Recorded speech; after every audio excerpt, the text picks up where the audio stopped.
This is Uganda.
Tetulwana na government twagala bwenkanya mulekewo banka ezitukiriza amateeka etufiiriddwa ekimala hamusi ya bitu wafenna bannayuganda sente bwe zinaatwalibwa Kenya oba enyindi oba luddawa z'abannayuganda muteekewo obwenkanya kooti tubasaba tetwagala kwekalakaasa twagala obwenkanya munnayuganda munnafafibwa banka bweba tetaddewo banka ebeerawo etya mu ggwanga nga terina layisinsi tusigala nga tukyakola nayo ate nga bakwata abatembeeyi ababeera wano nga babagamba nti abatembeeyi tebalina layisinsi musiba bannayuganda muzeeyi Kalugire mutuyambe si buli awasa nti omwana wa pulezidenti timujja kukola ebyo ebyekisiru mukwata bannayuganda abatembeeyi obutaba na layisinsi ate kati DTP terina layisinsi ate ogiwolereza kiri owakiwanuka n'okola ebyo gyoli just kiwanuka jjajjawo bamututya ki kyeyalwanirira e Uganda twagala obwenkanya Kalugire n'okola ekyo bajaji mubeeyo mukole obwenkanya mu nsonga eno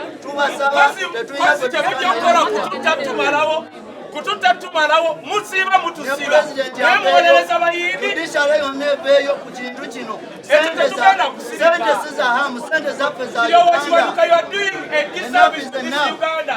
Kalugire, you are doing a disservice. You are doing a disservice to this Uganda. Tukusaba mube mu bintu by'ekiyayi nga waliyo abantu abaana n'ebyana olaba ow'edduuka bamugalira mutasasudde layisinsi olaba omutembeeyi bamukwata nti talina layisinsi ate DTP eyajja nga investor ng'ate tesasula layisinsi netudda mu kooti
yarwanirira eggwanga lino musiba mukwata abatembeyi wano nga tebalina layisinsi naye abayindi baise muno bakoze bizinesi balina layisinsi ate mutubasomera Karugire oba mututta mugenda kututta musaaga guno omusango musiba abaana wano nga tebalina layisinsi annaku nnyo bw'aba amisigundu n'emirimu gy'awadde bannayuganda asobola okufutaakibwa ate omuntu omunaku asookerwako ekyokubiri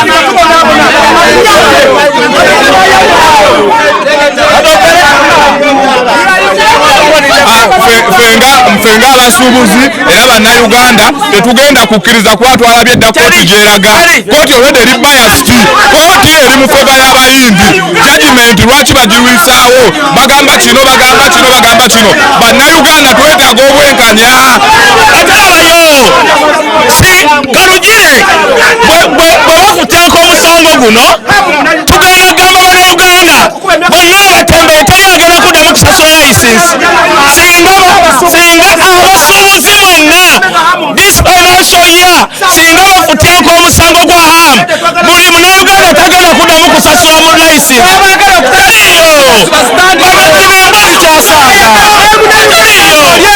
oyagala kutandika bizinesi jangu otandike tewetaaga layisinsi kubanga abafeere babbirawo bakola nga tebalina layisinsi tosasula layisinsi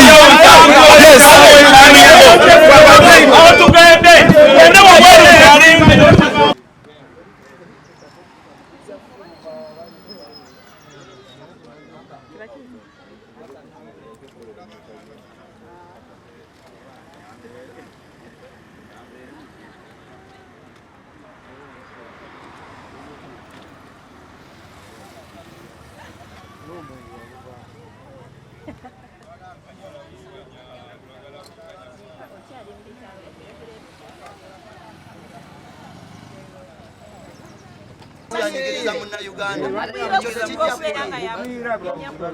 bweru w'ekkooti twogere ensonga zaffe kubanga ekkooti era gye tusabe emalirize ensonga eyo kkooti yammwe mugisigaze tulina buzibu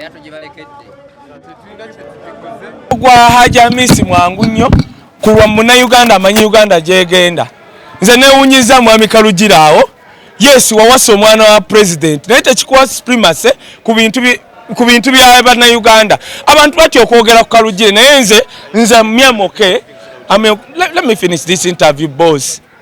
Why don't you do it there? No, I'm doing it here.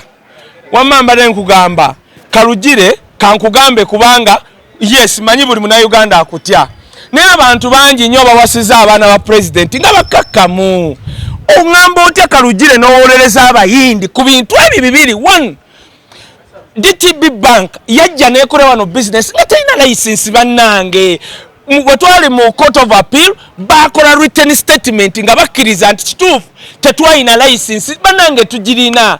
That is 1. 2 omusajja n'aleeta ababazi b'ebitabo in the space of 10 years nga bamubbye billion 12 ababazi b'ebitabo nga tuli mu court of appeal era ekyo ne bakikkiriza ba DTB bank nga bakoze written statement ne baapiiringa wano. Ekinneewunyisa Kalugire ali ku ssente z'Abannayuganda ayimiridde Nakiryowa Kiwanuka John Just Kiwanuka oba ejjajjawo oyo kyali yawolereza yali wa DP nga musajja mulwanyirizi wa ddembe naye ayimiridde ye muwolereza wa government first of all Kiryowa Kiwanuka ayimiridde awolereza abayindi baneekamba buulire oba musiru kyenkana ki n'owolereza omuyindi I don't care kale yandiwolereza omuyindi no ati wuliriza woba gwe Kiryowa Kiwanuka nga gwe muwolereza wa government noyimirye musanga atenka kati nga gwe solicitor awolereza omuyindi kwolabira ddala nga akoze written statement nga kkiriza nti kituufu najja mu Uganda nekola business nga siina ki license basiba abaana bakwata abatembeeyi ekikwasa omutembeeyi mmwe temukimanyi kubanga talina trading license bw'aba omutembeeyi eyeeyiya nga just atunda menvu bamukwata ne bamutwala mu KCCA court etuula 24 hours ne bamusindika eruzira emyezi 3 ku 6 oba talina emitwalo 25.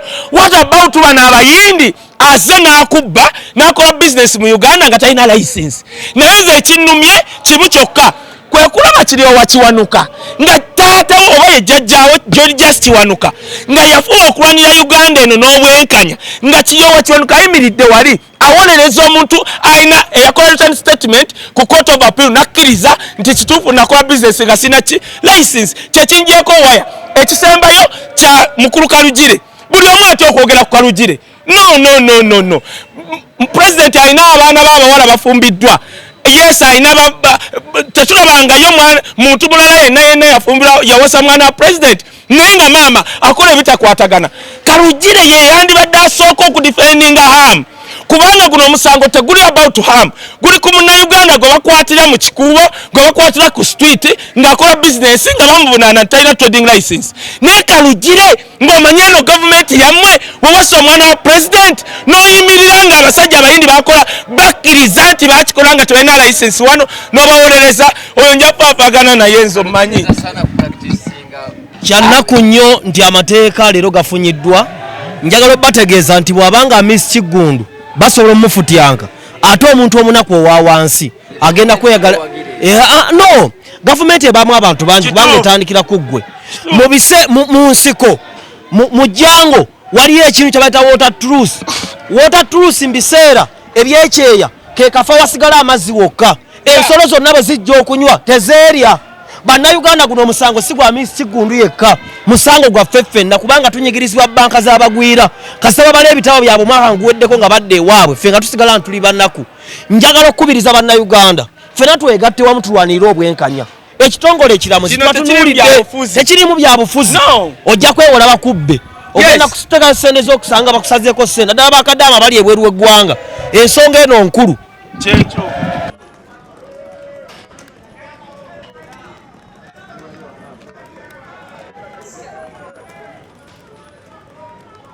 Nga awolereza Bannayuganda nga ye awolereza abayindi nga abalaga ye nti mukulu Kalugire oyo nze gwe baasiba nga awolereza omuyindi eyakola business wano eyakola business wano nga talina license. Njagala okumulaba okitegeera ekintu ekyo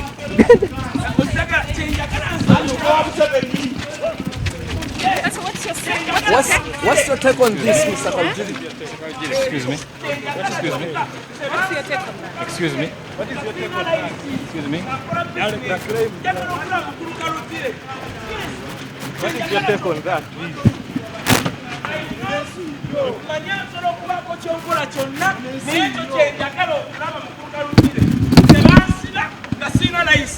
Ekyo kyokka kyekinzita nze mbabuulidde ekyo kyokka bansibako eruzira nga nkoze business nga sirina license. Naye njagala okulaba mukulu Kalugire oyo ng'awolereza abayindi bakola statement mu court of appeal nga bakkiriza nti bakola business wano nga tebalina license. Kinnuma okulaba mukulu Kalugire lwakuba abasa omwana wa president awo togamanyi gabunze kaye wisdom era agamanyi mukulu Kalugire oyo neewuunya mukulu Kalugire oyo no problem ate takimanyi nsobi gyalimu nze mwewunye oyo mukulu Kalugire nze nkubuulidde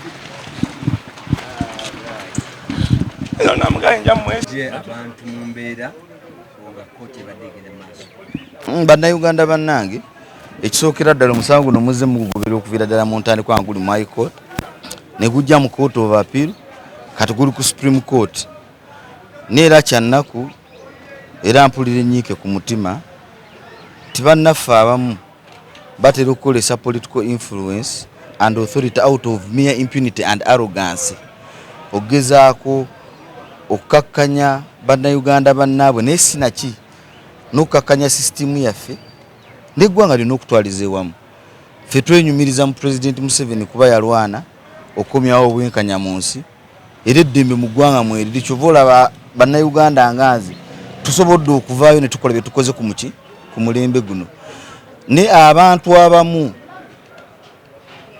bazze ne beerimbika mu kifaananyi ekirumira eggwanga ate nga bali kakkanya bukakkanya omusango guno briefly nakola audits ku akaunti zange nensanga nga bajjako bilioni 12 nempandiikira banka nembagamba nti bannange ndaba wano akaunti zange tezigatta bulungi ne sente zino zaavaako mujje tutwe tukole reconciliation out of mere impunity tebanziramu nembagamba ngenda kulopa nendoopa omusango on top of which baali bakola ne some transactions ezimu nga tebalina license nakyo nenkizuula nentwala omusango mu court ku count ezi biri unillegality contrary to section 117 of the Financial Institutions Act that requires for anyone to do financial institution business in Uganda, they must have a license from Bank of Uganda, which is the regulator. Abantu bano ne bayita ku high court ne bababuuza nti bannaye mwalina license nti license tetwagina nti lwaki kiriwa kyono kibiseera eyo yali ngali mukeke naga out of impunity and arrogance twati tujeetaaga omulamuzi Adonyo nayisa judgment kwa high court nti illegality yino nogikiriza bagikola ki tebakomye kumenya tteeka neno likiriza bakoze ki nakola judgment abasenga kye mutategeera out of impunity bana abaana ba Edwin mbayita baana kuba embeera gye beeyisaamu tebamanyi nti eggwanga abantu naffe tujja kufa tukole ki tuveewo naye kati Uganda yakusigalawo oba weetuli oba tetukola ki kuliko n'abaatusookako naffe kwe tulisaawe naffe tujja kukola ki tujjagenda ne out of mere impunity omulamuzi Adonyo mwena kye mutamanya oyamala okukola judgment eyo bamusirika bamudemoting ne bamutwala esoroti balina obuyinza n'amaanyi ki mangi ate nga nkiwa kyannaku ebintu nga bino n'omukulembeze alabe katabikola ki tabimanyi nti obuyinza babukolesa ne bayita ne balikoze eki bwe balikomye ne ku bantu ba individual ate abavudde ne tuba na Uganda mino kwati nze hamu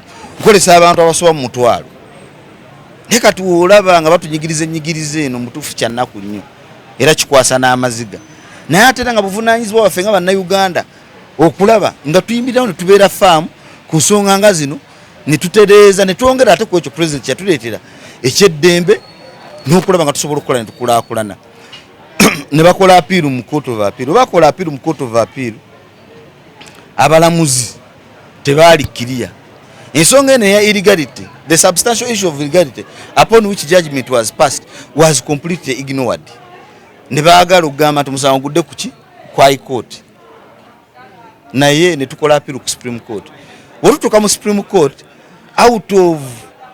outside the normal procedure Edwin oyo n'asaba ddolo. Actually, I'm very dissatisfied with Dolo nga Chief Justice because he doesn't have the backbone to run this judiciary. Namusaba nti akola additional submissions which was irregular because to make additional submissions under normal procedure you seek leave of court. Nene bamukiriza for whatever reason. We akola submissions n'agamba nti wadde the substantial issue of illegality was never addressed by justices at court of appeal.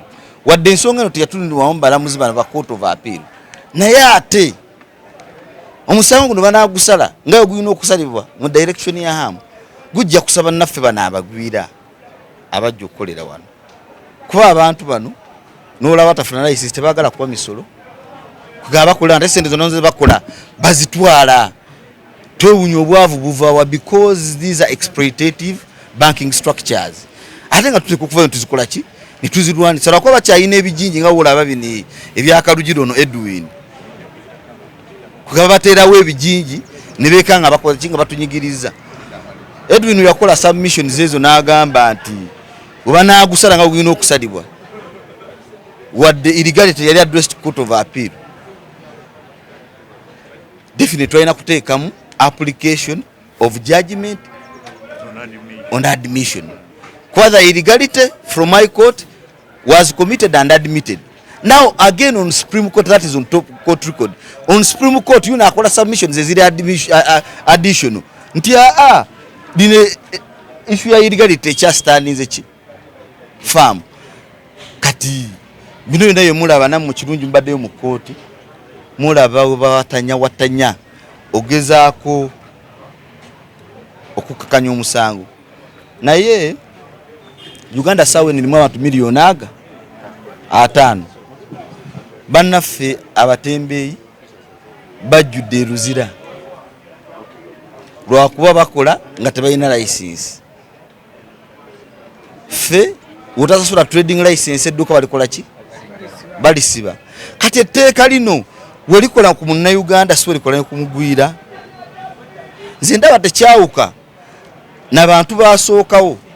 Abazungu bajjanga ne bawa ebijiiko n'ebikopo ne bawaayo bannyinaabwe ne baganda baabwe beba Edwin Kalugire bakyusiza bukyusa ki lwakuba bano bali mu 2023 ne bali mu colonial times. So kyannaku naye wekiri wekikola ki wekiri ne Bannayuganda bannange mbakubira kino na president mulungi nyeera awuliriza era wanaba yetegereza ebintu bino. I know you will intervene at a certain point in time. Kuba sikiwa president yomuntu atayagala impunity yomuntu omukakamu nnyo yomuntu awuliriza buli omu ne bano abawansi bano simanyi waaki bakolesa obuyinza okusinga ne president ate kuba butoola. So kyannaku nnyo newe kiri bwe kiri saawe no tuzze mu kooti nga batuyise for pre-hearing ne kyannaku nnyo tutugenza okutuuka ne batugamba tetuzze bategeeza nti omusango gwasalibwa ddera ku Tuesday tugenda kujjako nsingo. Nsaasidde omukyalo omulamuzi gwe baasindise naye nga ddolo yamusindisa akole dollar cent they are ready to do his bid. That work. Kuba omukyalo omulabye n'ananaagira naye ne bimusukako nasoose ne nnyiga mu kusooka ne bambi ngenza okutunda bwe teneetegereza omukazi nga mutume naye nga ate naye Munnayuganda munaye kati nnyiga lwaki ate oli mukamaawe naye nga kyennakuba bwe kitwe kikola ki bwe kiri wetuna tukyusiza mu mbeera mutulaba bintu nakwagala nnyo nsi yaffe mutuufu Uganda kijja kubeera kizibu nnyo okulaakulana ng'eggwanga. So kiri eri ffenna Bannayuganda okulaba nga tulongoosa mu sisitimu zaffe tuli wamu eddoboozi tulabe ng'embeera ekyuka kuba ekibadde kwamu leero kyekirine ku balala bonna. Edwin Coates yazitwala oba twagala okkirizibwa tukola ki tetwagala okubeera mu mbeera nga Bannayuganda ng'oli okutwala obutwazi mu law firm ya Kalugire omusango guba guwedde. Kati then what is the essence of courts of law? Courts waki tebazigala ne baddeeka abalamuzi nga wokiwulidde bwe kiri ebyo byonna bifu the outside procedures basetting amateeka waki tebagagoberera. Omuntu waba yakola application ku file tosobola kudetermining appeal without hearing an application. Kitegeera kuba an application article 28 nga every person has a right to be heard. Kitegeera kati bayino tuwuliriza kati bagamba nti nedda hamwe ekintu kyoleza kizitowanyo ekitu tujja kiwulira wadde bano bamenya amateeka ne illegality tetusobola bakwatako goli munayo. In fact balinga abatugamba abantu bano balinga abatugamba nti yes etteeka twalimenya ne temuyina kimuli muli nfuzi temuyina kyemusobola kukola eggwanga liyinza okuba nga lyammwe neti